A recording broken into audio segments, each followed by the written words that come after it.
जो इसको समझकर, इसको कंट्रोल करके, इसको रेगुलेट करके इसे अपने मफाद के लिए इस्तेमाल करते हैं, ऐसे शेम और गिल्ट के साइकिल में दाखिल हो जाते हैं जिसमें से निकलना उनके लिए बहुत ज़्यादा मुश्किल है। गुस्सा करने वाला समझ रहा होता है कि मैं अपने गुस्से से दूसरों को मार रहा हूँ, लेकिन असल में वो खुद अंदर से मर रहा है।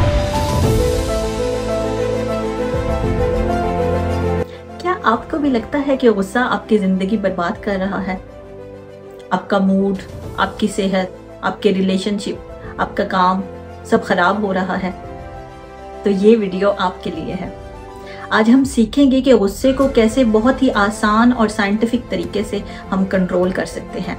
तो मेरे साथ इसी तरह बने रहें। चलते हैं वीडियो की तरफ।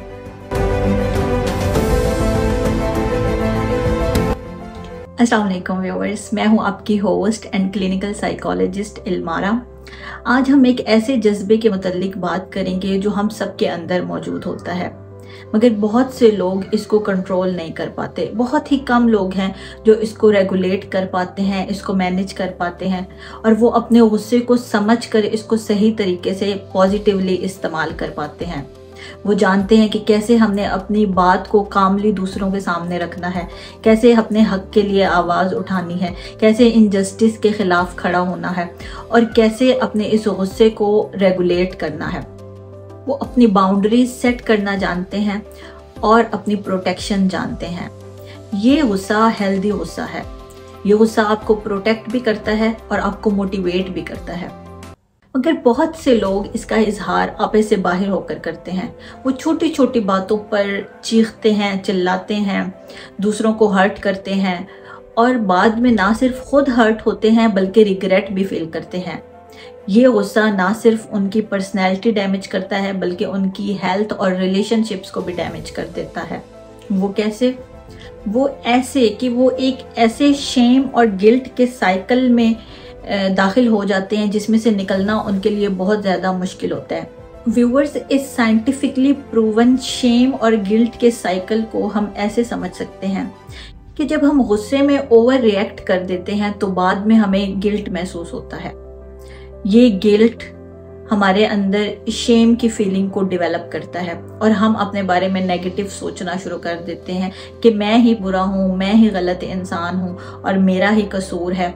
इस तरह की जब नेगेटिव फीलिंग आती है तो इंसान और ज़्यादा फ्रस्ट्रेशन का शिकार हो जाता है और अगली बार इस फ्रस्ट्रेशन की वजह से पहले से ज़्यादा गुस्सा करता है और इस तरह ये साइकिल चलता रहता है और इंसान इसमें फंसता चला जाता है और इसमें से निकलना नामुमकिन हो जाता है। व्यूअर्स, यहाँ एक कैटेगरी ऐसे अफराद की भी है जो अपने गुस्से का इजहार बिल्कुल खामोशी से करते हैं। जब इन्हें कोई बात बुरी लगती है तो वो चुपचाप किनारा कशी इख्तियार कर लेते हैं और अपने गुस्से में जलते रहते हैं। ऐसे लोगों के बारे में एक कहावत मशहूर है कि गुस्सा करने वाला ये समझ रहा होता है कि मैं अपने गुस्से से दूसरों को मार रहा हूँ, लेकिन असल में वो खुद अंदर से मर रहा होता है। व्यूवर्स, ये पैसिव एग्रेशन है। व्यूवर्स, गुस्से का इजहार एग्रेसिवली किया जाए या पैसिवली किया जाए, ये दोनों तरीके खतरनाक हैं और मुज़रे सेहत हैं। तो आपके जहन में एक सवाल आ रहा होगा कि आखिर गुस्से के इजहार का सही तरीका क्या है और इसको कंट्रोल करना क्यों ज़रूरी है। व्यूअर्स, गुस्से को एक्सप्रेस करने का सही तरीका ये है कि हम इसको प्रॉपरली रेगुलेट करें और इस एनर्जी को चैनलाइज करके पॉजिटिवली यूटिलाइज करें ताकि हम अपनी हेल्थ को प्रोटेक्ट कर सकें, stress, blood pressure and heart problem से बच सकें, अपने रिलेशनशिप्स को बचा सकें, उन्हें मजबूत बना सकें और सबसे बढ़कर अपने गुस्से को चैनलाइज करके प्रोडक्टिव चीज़ों में इस्तेमाल कर सकें। तो sit down calmly, relax, accept it. हाँ, मुझे गुस्सा आता है, but today I will think upon it, I will work on it और मुझे ये देखना है कि मैं कैसे अपने गुस्से को मैनेज कर सकता हूँ। तो आए मिल के देखते हैं कि हम कैसे अपने गुस्से को प्रॉपरली मैनेज कर सकते हैं, रेगुलेट कर सकते हैं।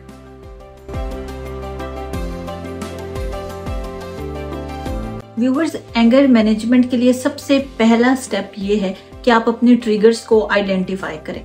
हमें अपने ट्रिगर्स को पहचानना है कि क्या क्या बातें मुझे गुस्सा दिलाती हैं, वो कौन सी सिचुएशंस हैं जिनमें मुझे ज़्यादा गुस्सा आता है।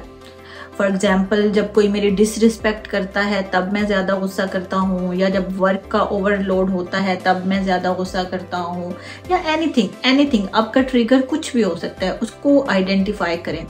पहला स्टेप है अपने ट्रिगर्स को पहचानें और फिर उन पे सोचें कि इसमें से क्या क्या ऐसी चीज़ें हैं, कौन कौन सी चीज़ें हैं जिनको मैं अवॉइड कर सकता हूँ। अगर आप अवॉइड कर सकते हैं तो वेल एंड गुड, और अगर आप अवॉइड नहीं कर सकते तो अब सेकंड स्टेप आ जाता है कि इन ट्रिगर्स को, इसके बारे में सोचें कि इनको मैं कैसे हैंडल कर सकता हूँ। Think upon it. जब आप अपने ट्रिगर्स को आइडेंटिफाई कर लेते हैं तो 50% प्रॉब्लम आपकी उधर ही हल हो जाती है, क्योंकि अब आपको पता है कि मुझे किस सिचुएशन में जाना है, किस सिचुएशन में नहीं जाना। आप उस सिचुएशन में चले गए हैं तो आपने उसको हैंडल करने के लिए पहले से ही प्लान बना के जाना है कि मैंने इस सिचुएशन को ऐसे हैंडल करना है और कामली कैसे अपनी बात को दूसरों तक पहुंचाना है। इन केस आप किसी ऐसी सिचुएशन में चले गए हैं तो सबसे पहले ब्रीथ एंड पॉज लें और 10 दफा डीप ब्रीथिंग करें। Inhale, exhale. इनहेल एक्सेल जब आप 10 दफा करेंगे तो ये डीप ब्रीथिंग, गहरी सांस लेना हमारे नर्वस सिस्टम को कूल डाउन करता है और इसको ज़रा नॉर्मलाइज करता है। जब हमारा नर्वस सिस्टम थोड़ा नॉर्मलाइज होगा तो अपने आप से एक सवाल करें, क्या अभी जो मैं करने वाला हूँ या कहने वाला हूँ, क्या कल को मैं इस चीज़ के ऊपर रिग्रेट तो नहीं करूँगा। ये जो पॉज का आपने अपने आप को एक पॉज दिया है ना, इसमें एक तो आपने अपने आप को कूल डाउन कर लिया, सेकंड आपने अपने आप से ये क्वेश्चन करना है और इसका आंसर खुद से पूछना है कि क्या कल को मैं इस पे रिग्रेट तो नहीं करूँगा। आपका जवाब क्या है? अगर तो इस सिचुएशन में आप रिग्रेट नहीं करेंगे तो गो अहेड, कामली अपनी बात को पहुंचाएं, और अगर आप रिग्रेट करेंगे तो ज़रा ठहर जाएं। इस पॉज के बाद अपने जज्बात को कामली और रिस्पेक्टफुल वे में दूसरों के सामने रखें। उन्हें पोलाइटली बताएं कि आपको क्या चीज़ बुरी लगी है और किस चीज़ से आप हर्ट हुए हैं। चिल्लाने से या आर्ग्यू करने से बेहतर है कि आप कामली अपनी बात को दूसरों तक पहुंचाएं। अपने इमोशंस को सप्रेस नहीं करें, उन्हें एक्सप्रेस करें, उन्हें बताएं, लोगों को बताएं कि आपकी लिमिट्स क्या हैं, उन्हें पोलाइटली समझाने की कोशिश करें।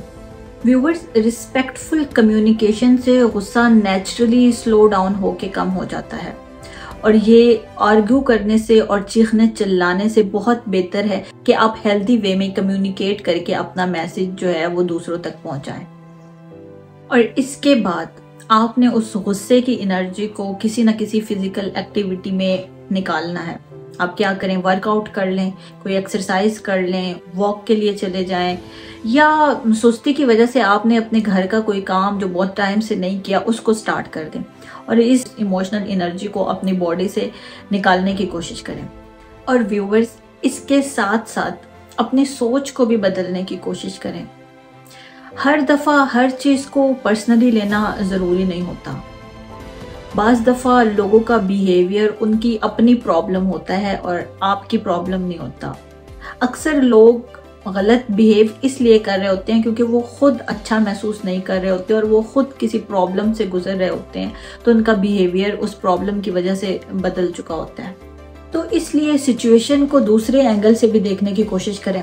अगर किसी ने आपके साथ बुरा सलूक किया है तो ये सोचें कि शायद उसने ऐसा इसलिए किया है क्योंकि वो खुद स्ट्रेस में है या वो खुद अच्छा महसूस नहीं कर रहा। आपको उनके बिहेवियर की फिक्र करने की ज़रूरत नहीं है। अगर कोई बुरा बिहेव करता है तो वो उसके अपने एंड पर है, इसकी फिक्र और इसकी टेंशन आपने नहीं लेनी कि मेरे साथ ऐसा क्यों बिहेव किया। वो उनकी अपनी प्रॉब्लम है, उनकी अपनी कोई रीज़न है जिसकी वजह से वो इतना बैडली लोगों से बिहेव कर रहे हैं। आप अपनी पर्सनैलिटी में किसी दूसरे की फीलिंग्स को मत हावी होने दें। And you have to accept imperfections. कोई भी इंसान परफेक्ट नहीं होता, किसी की भी लाइफ परफेक्ट नहीं है, कुछ भी परफेक्ट नहीं होता। Accept your life and people around you as it is as they are. और कोशिश करें कि कम से कम उम्मीदें लगाएं, और अगर आपने किसी से कोई उम्मीद लगानी भी है तो ऐसी उम्मीद लगाएं जो रियलिस्टिक हो, जो आपको यकीन हो कि ये पूरी हो सकती है। अनरियलिस्टिक उम्मीदें मत लगाएं और इम्परफेक्शंस के साथ जीना सीखें। और एक और बात, अपने आप को नेगेटिव और टॉक्सिक लोगों से दूर करें, अपने एनवायरनमेंट को क्लीन करें। और व्यूवर्स, सिर्फ कंप्लेन करते ही नहीं रहना चाहिए, हमें सॉल्यूशंस के बारे में भी सोचना चाहिए। अगर कोई प्रॉब्लम आई है तो सिर्फ कंप्लेन करने के बजाय हमें उसके सॉल्यूशन के बारे में भी सोचना चाहिए। इससे सिचुएशन बिल्कुल बदल सकती है। हर दफा ये प्रूव करना जरूरी नहीं है कि मैं ठीक हूँ, आई एम राइट। कभी कभी खामोश हो जाना भी बहुत बेहतर होता है, और वक्त आने पर लोगों को खुद ही पता चल जाता है कि आप ठीक हैं और आप ठीक कह रहे थे। तो silence is also a power. Sometimes आपने अपनी बातों से लोगों को प्रूव नहीं करना होता, खामोशी इख्तियार करके सही वक्त का इंतजार करना होता है। एक और बहुत इम्पॉर्टेंट बात मैं आपको बताना चाहती हूँ व्यूअर्स, कि अगर आपसे गुस्से में कोई ऐसी बात हो गई है जिस पे आपको रिग्रेट फील हो रहा है, तो फौरन उस बंदे से जाके अपने उस बिहेवियर की माफ़ी मांग लें। ये आप उसके लिए नहीं कर रहे, ये आप अपने आप के लिए कर रहे हैं। आप अपने आप को उस शेम एंड गिल्ट के साइकिल से निकाल लेंगे, और इस तरह से आपकी पर्सनैलिटी उस गिल्ट और शेम से डैमेज होने से बच जाएगी, और आपके रिलेशनशिप्स भी इससे मजबूत होंगे, और आप अपने रिलेशनशिप्स को भी प्रोटेक्ट कर सकोगे। और व्यूवर्स, अगर आपको अक्सर औकात गुस्सा आता है तो आपको एक अपनी पॉजिटिव हॉबी बनाने की बहुत अशद ज़रूरत है। सोशल मीडिया स्क्रॉलिंग से कुछ भी नहीं हासिल होगा, इससे आपका गुस्सा मज़ीद बढ़ेगा, आपको मज़ीद फ्रस्ट्रेशन होगी। तो बेहतर यही है कि आप जैसे राइटिंग है, जर्नलिंग है, पेंटिंग है, आर्ट है, इस किस्म की अपनी कोई पॉजिटिव हॉबी बनाएं, और जब कभी भी आपको गुस्सा महसूस हो तो आप इस तरह की हॉबी में अपने उस गुस्से की एनर्जी को पॉजिटिवली यूटिलाइज करके अपने आप को काम डाउन कर सकें। साथ साथ आपको अपनी एक हेल्दी रूटीन बनानी है।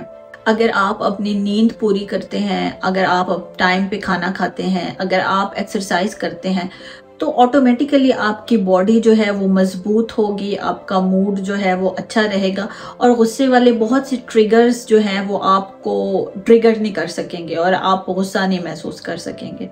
और last but not the least, self compassion करें, अपने आप से प्यार करें, अपना ख्याल रखें, अपनी सेहत का, अपनी मेंटल हेल्थ का।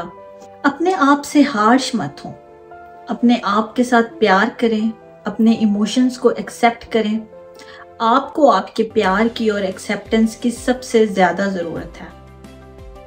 ये एक्सेप्टेंस दूसरों में तलाश करने के बजाय खुद को एक्सेप्टेंस दें, खुद को प्यार दें।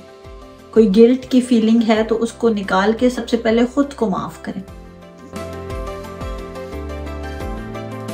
फिर भी अगर आपको लगता है कि आपका गुस्सा आपसे कंट्रोल नहीं हो रहा और आपकी ज़िंदगी से बर्बाद हो रही है, आपका मूड, आपकी हेल्थ, आपके रिलेशनशिप, आपका काम, आपकी लाइफ सब इससे इफ़ेक्ट हो रहे हैं, तो आप किसी काउंसलर या साइकोलॉजिस्ट से रब्ता करके लाजमी एंगर मैनेजमेंट थेरेपी लें। ये बहुत इफ़ेक्टिव होती है और ये हमारे गुस्से को कंट्रोल करने में बहुत मौसर साबित होती है।